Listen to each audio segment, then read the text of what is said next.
Magandang tanghali, kabayan. Ito po ang inyong kabayan Mondatol at binabati ko po ang lahat ng ating mga kapwa Pilipino anywhere in the world na inaabot po ng ating vlog ngayon. Sabi ko nga sa aking unang pinadala kanina sa Facebook account ko, uuwi na sana ako after finishing my 1 hour regular walk. Naaasar po kasi ako. Ilang beses ko nang napanood yung pinagbabatikos ni dating Pangulong Duterte sa ating kasalukuyan nakaupong Pangulong si Bongbong Marcos at nakakainit po ng ulo lalo na sa mga katulad ako hindi ko sasabihin tayong lahat sapagkat hindi naman po ko lahat ng Pilipino loyaliste. Nagkataon lang ako, ang pamilya kong Datol, sa Nueva Ecija at saka sa, alam naman nyo, taga Isabela Datol Datul po yan, D-A-T-U-L. Taga Isabela po. Naging Datol lang nung panahon ng giyerang bumaba.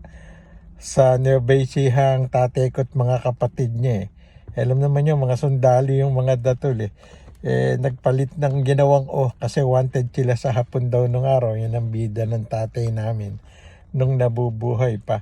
Kaya po mainit ang ulo ko Unang-una nga, sabi ko ano ba yung mga paratang ni Digong na yon? Paratang yun walang basihan. Bangagang Pangulo, Pangulong adik, nagko-cocaine. Saan niya nakita yon? Samantalang nung mayor siya, sabi nga niya, may nagbigay sa kanya. Hindi nagbibigay po, may mga kilala ko sa PIDEA, mga opisyal pa, na tinanong ko kagad nung nagsalita itong si Digong. Hindi sila kara-karaka o basta-bastang nagbibigay ng mga listahan ng mga narco-list sa mga LGU, sa mga local government. Ang pwede nilang makuha lang o malaman itong mga mayor na to, yung mga adik, puser doon sa kanilang teritoryo, sa kanilang bayan, sa kanilang lugar, hindi nasyonal. Nak ng dragon, sino hindi iinit ang ulo dyan? Adik pa raw, cocaine, bangag. Diyos ko day, iboboto ba yan ng more than 31 million Pilipinos? Hindi ba nag-iisip itong si dating presidente, binoto kita. Magkakaibigan tayo nila Manny Lopez at ni Ron De Los Reyes, yung partner ko sa ABAP GMA Go for Gold. At ang dalas namin mag-taping dyan sa Davao City nung mayor ka pa. Okay, kilala ka namin na talagang galit ka sa droga, na talagang nilinis mo ang Davao noong 1986, 87, 88, 89 na yan. Madalas kaming pumupunta dyan sa Davao. Dahil nga magkaibigan kayo ni Mel Lopez, galit ka talaga sa drugs. Pero wala ka nga nababanggit nun Eto, bibirit ka. Ano ba yan? Saan mo nakakuha nga nagko-cocaine? Tapos biglang babalita kagabi, kahapon na bigla ka na naman bumait. At pinupuri mo si Bongbong Marcos. Kaya nga natawa tong si Bongbong Marcos, si presidente, nang tanongin ng mga reporter pag sa Vietnam. Ang sagot siya yun ni Bongbong Marcos wag niyo na hong nasa sa inyo, papakinggan nyo, baka epekto ng fentanyl. Diyos ko, dayanak ng dragon.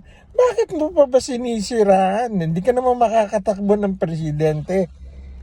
Yung anak mo, pinoprotektahan mo siguro, pero sabi nga nung anak mong mayor, mag-resign si Bongbong. Bakit? Nagawa lahat ni Bongbong yung mga unang pangako niya. Dumami nga ang investor sa Pilipinas, gumanda ang tingin sa akin. Talagang sensya na po, hindi pa ako nagsishave. Pagka uwi ko't naligo, shave na yan ngayon. Naglakad lang kasi ako Yung ating sinasabi, kung wala kang sasabihin maganda para sa bayan, tumigil ka, Mr. Former President Duterte. Nirirespeto kita nung araw pa, pero medyo nasira eh.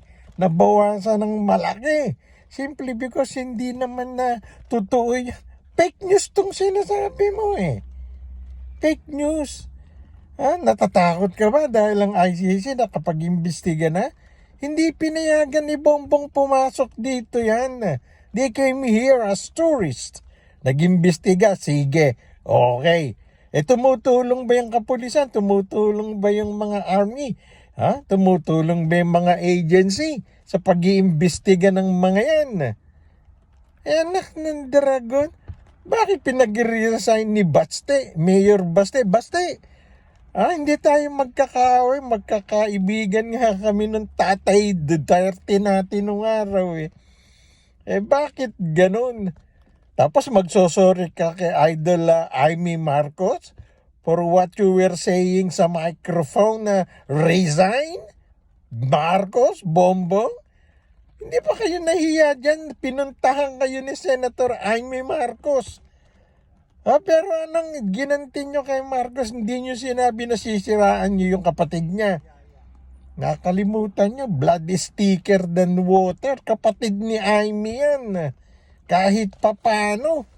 Ba't nyo sinisiraan harap-harapan? Nakalimutan. Tapos sinasabi ni Baste, si tatay doon niya nagpalibing sa tatay ni Bongbong Marcos. Nakalimutan nyo ba rin ako hindi dahil kay Senator Amy na iningganyo lahat ang loyalista na sumugal at tiboto si Duterte mananalo bang presidente tatay nyo? Hindi nyo naisip yun eh.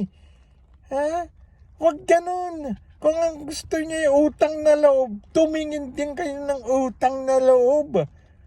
Utangin na nga ka, ano ba yan? Tumulong na lang kayo. Vice President yung kapatid mo. Baste. Ayaw nga tanggalin ni Bongbong as secretary ng sa gabinete. Marami na nagsasabi kay Presidente, kahit si First Lady probably. Hayagan na yung kanyang pang-i-snap kay Vice President Duterte because of kay dating Duterte Presidenting ginagawa kay Bongbong sa asawa niya. Hindi ganun eh. Uniteam nag-start siya ngayon. Kayo sumisira eh. Si Bongbong hindi naman kayo sinisiraan. Bakit ganun? Tigilan na natin yung pinupolitika nyo. Layo pa ng eleksyon eh. Natatakot kayo kay Martin Romualdez, natatakbong presidente. 2028 pa yun. 2024 pa lang yun, 4 years pa. Hindi pa natin alam ang mangyayari. At saka, Mr.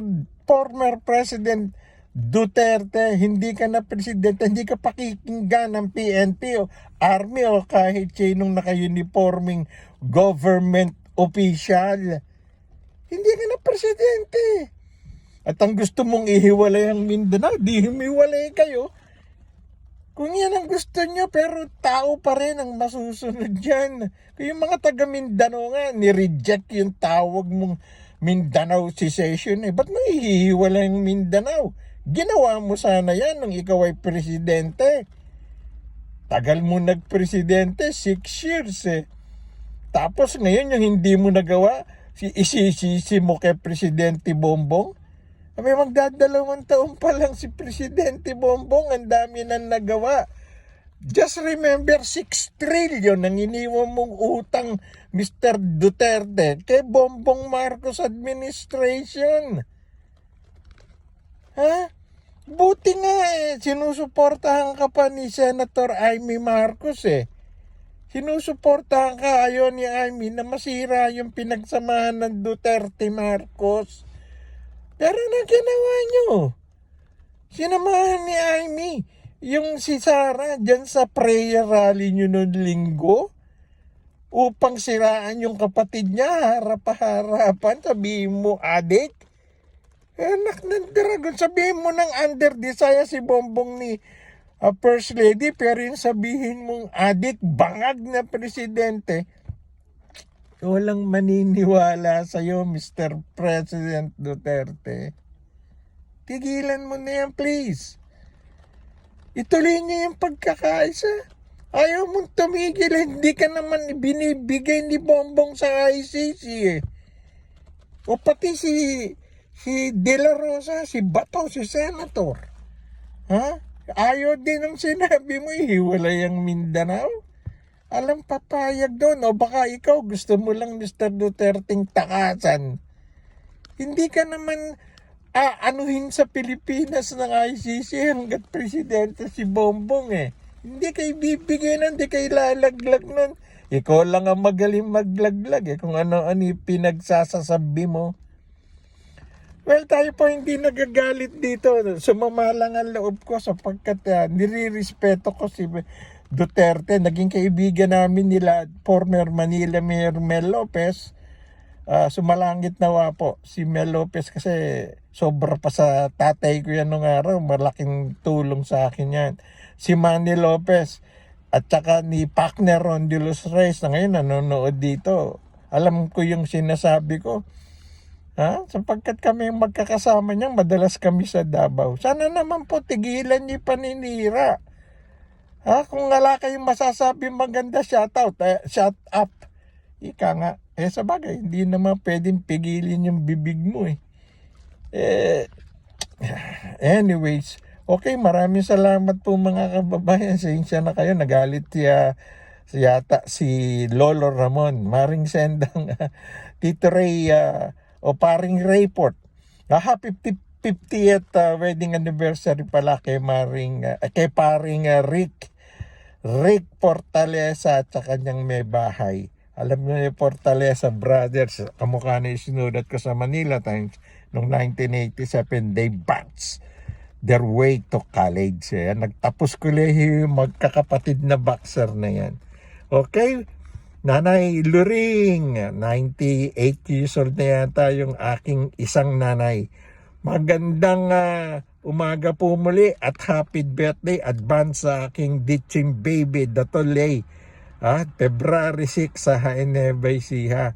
At syempre sa aking Bayaw Big, February 15. Magandang tanghali po. Ito po inyong kabayan na Mondaton. At sana paki-like, share, and subscribe sa aking YouTube channel. Salamat po.